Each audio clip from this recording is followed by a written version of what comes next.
के जो शब्द रूप रस गंध स्पर्श, ये जो 5 विषय हैं, इन सबका अनुभव पंच ज्ञानेंद्रियां कराती हैं। तो हमें तो लगता है, और देखता कौन है इन इंद्रियों के द्वारा इस संसार को? का हमारा मन देखता है। तो हमारा मन देखता है और मन को दिखाते हैं ये सेवक। तो वहां लक्ष्य मन देख रहे हैं और दिखा रहे हैं ये सेवक। अच्छा, लेकिन एक बात है, क्या दिखाने वाले सेवक और देखने वाला मन, पर इस देखने वाले को कौन देखने वाला है? तो मन को देखने वाला कौन है? बस यही सब कर परम प्रकाशक जोई, राम अनादि अवधपति सोई। देखो, जिसके द्वारा सब कुछ होता है वह कुछ नहीं होता है। चलो आपको एक छोटी सी बात बताऊं। एक आदमी मरने लगा, मरते मरते उसने वसीयत की कि मेरे मरने के बाद मेरी संपत्ति का बंटवारा इस तरह हो, आधा हिस्सा बड़े बेटे को मिले और चौथा हिस्सा छोटे बेटे को और 5वां हिस्सा बेटी को। वसीयत लिख गया, मर गया। कुछ दिन बाद उसका भोज भंडारा सब हुआ। फिर पंच एक दिन बैठे कि चलो निर्णय करें, निकालो वसीयत का कागज। कागज रखा गया, उसमें यही लिखा था। तो पंचों ने कहा कि संपत्ति क्या छोड़ गया है जिससे ये बंटवारा करें? परिवार वाले बोले संपत्ति के नाम पर 19 ऊंट छोड़ गए। अब इन 19 ऊंटों को बांटे कैसे, बताओ? आधा बड़े बेटे को, फिर चौथाई हिस्सा छोटे बेटे को, 5वां हिस्सा बेटी को। पंचों ने कहा इन ऊंटों को बेचकर पैसा बांट देते हैं। पर परिवार वाले बोले नहीं, जो लिखा है वही, इसमें लिखा ही नहीं है कि बेचो इन्हें। अब पंच बड़े परेशान, बांट ही नहीं सकते। तब तक एक आदमी अपने ऊंट पर बैठकर निकला उधर से, शायद राजस्थान की घटना रही, और उसने 19 ऊंट खड़े देखे। तो ऊंट पर बैठकर जो व्यक्ति आया था उसने देखा, उसने अपना भी ऊंट खड़ा किया, पूछा क्या बात है? पंच विचारे बोले कि मरने वाला तो मर गया, हमारे लिए मुसीबत कर गया, अब बंटवारा कैसे करें? आने वाले व्यक्ति ने कहा मरने वाला हमारा मित्र था, आज उसकी बात अटकी है तो हमारी अटकी है, मैं अपना ऊंट दान दिए देता हूं, अब बांट दो। उसने अपना ऊंट दिया तो कितने ऊंट हो गए? 20। पंच बोले अब तो बांटना आसान, अभी बांटते हैं। कब बांटो? अब पंचों ने बांटना शुरू किया। आधा हिस्सा बड़े बेटे को, आप लोग भी हिसाब लगाना, 20 के आधे कितने हुए? 10। 10 ऊंट बड़े बेटे को दे दिए, का चौथाई हिस्सा छोटे बेटे को,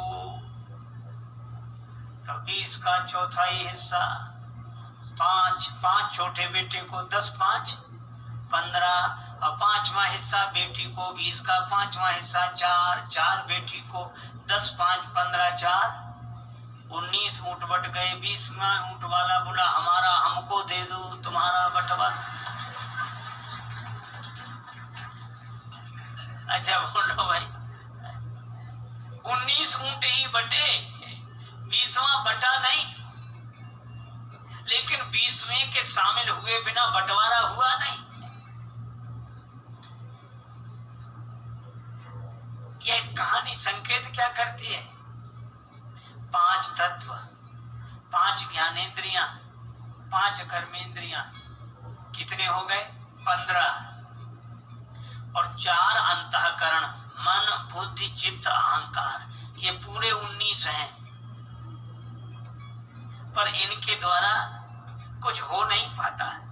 कब तक?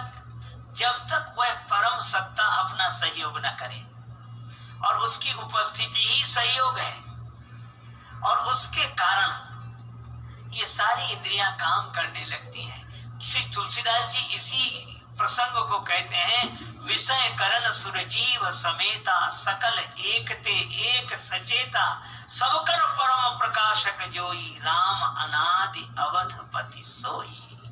वे श्री राम है। इसीलिए हमारे उपनिषद कहते हैं, तो विश्वामित्र जी ने कहा कि जाओ जाओ लेकर आओ। लेकिन विश्वामित्र जी ने एक बात और कही कि हम भी अपनी दोनों आंखों से जनकपुर देखेंगे। दोनों आंखें? हाँ। मनो रंक निधि लूटन लागे। पर एक बात है, ये पुरुष तो भागे पर माताएं नहीं। माताएं भवन के झरोखे से झांकती हैं। यह मर्यादा पुरुषोत्तम श्री राम जी का चरित्र है। माताएं भी भगवान का दर्शन तो करेंगी पर मर्यादा के भवन में रहकर भाव के झरोखे से झांककर भगवान का दर्शन करेंगी। अच्छा, एक और अद्भुत बात है, माताएं भगवान तक चलकर नहीं आ सकती, तो लक्ष्मण जी ने यही सोचा कि जो भगवान तक चलकर आए वे तो भगवान को पाएं, लेकिन जो भगवान तक चलकर नहीं आ सकते, भगवान चलकर उन तक जाएं, यही हमारी भावना है। और भगवान दर्शन देने आए। राम रे भगवान श्री कृष्ण रात को आए, श्री राम जी दिन को आए। तो एक दूसरे भक्त बड़े विनोदी स्वभाव के थे, कहने लगे हमारे श्री कृष्ण रात्रि को आए, तो वो तुरंत होने लगे ठीक है तो रात ही को आए। कहा क्यों? बोले चोर तो रात में ही आते, दिन में थोड़े ही आते। तो कहा कि आप हमारे भगवान श्री कृष्ण को चोर कह रहे हो? तो कहने लगे कि उनसे बड़ा चोर और कौन होगा। चोर चोरी करने के बाद पकड़े जाते हैं, जहां बंद होते हैं, ये तो प्रकट ही उसी जेल में होते हैं। का उन्हें कोई पकड़ नहीं सका, बोले वो चोर कैसा जिसे कोई पकड़ ले। लेकिन भगवान कैसे चोर है मालूम? नवाम भुज श्यामल कांति चौरम श्री राधिकाया हृदय से चौरम अनेक जन्मार्जित पाप चौरम चौराग्रगण्यम पुरुषम नमामि। शरणागतानाम च समस्त चौरम, जो शरणापन्न हो गया उसका सब दुख दर्द चुरा लेने वाले ऐसे नंद नंदन श्याम सुंदर भगवान श्री कृष्ण चंद्र, वे भी चोर। अच्छा देखो, एक बात है, भगवान राम को भी विश्व विलोचन चोर। अच्छा, भगवान श्री कृष्ण के सिर पर मोर पंख बरहा पीडम नटवर बपहु कर्णयो कर्णिकारम, तो राम जी के सिर पे भी मोर पंख सिर सोहतनी के गुच्छ बीच बीच कुसुम कली के। सखियां कहती हैं चित्त को समारो दी पुरी में चोर आए हैं, अब देखे बिना रहा नहीं जा रहा। तो एक सखी ने दूसरी सखी से कहा कि बहन ये जो दो राजकुमार जा रहे हैं तुम्हें कुछ दिखाई देता है?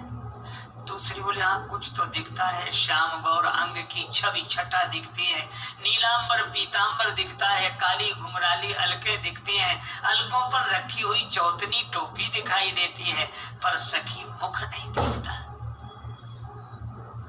अब भवन की इतनी ऊंचाई से झरोखे से झांक कर कोई देखे तो मुख कैसे दिखेगा? तो दूसरी सखी बोली ये कोई राह चलते ऊपर थोड़ी ताकेंगे कि कोई इनका मुख देख ले, ये मर्यादा पुरुषोत्तम है, सिर झुकाए चलेंगे। हाँ, अगर इनकी जगह श्री वृंदावन बिहारी लाल हो, उनकी लीला तो अलग है। देखो, मिथिला की देवियां राम जी के नहीं देखने से परेशान हैं, और ब्रज की गोपियां तो श्री कृष्ण के देखने से ही परेशान हैं। इसीलिए ब्रज में लोग गाते हैं ऐसो चटक मटक को